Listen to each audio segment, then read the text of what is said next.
Martha യേശുവിനെ പഠിപ്പിക്കാൻ നോക്കുകയാണ്. Martha is trying to teach Jesus. വളരെ സ്മെല്ലുണ്ട്, മരിച്ച് നാമാവശേഷമായി, ഇനി അവിടെ ഒന്നും നടക്കത്തില്ല എന്ന്. Martha is trying to explain the physical things about the world, telling God himself, Jesus. നമ്മളിൽ പലരും മാർത്തയുടെ അവസ്ഥയിലൂടെ കടന്നു പോകുന്നവരത്രേ. She is reminding Jesus he has started his body started smelling and decaying, and this is many a times we are facing the same.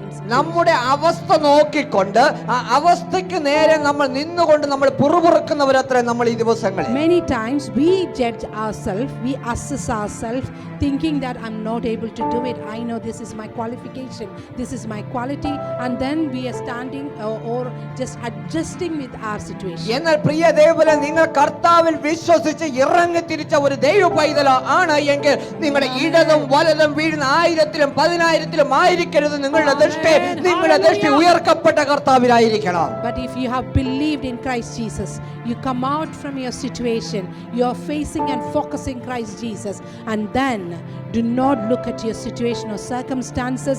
Your focus is unto Christ Jesus. 4 ദിവസമല്ല 40 ദിവസം കഴിഞ്ഞാലും ഉയർപ്പിക്കുവാൻ അവന് പദ്ധതിയുണ്ട്. അവൻ ഉയർപ്പിക്കുക തന്നെ ചെയ്യുമത്രേ. Hallelujah. Even if it is 4 days or 40 days, he is able to bring you back and to restore your situation.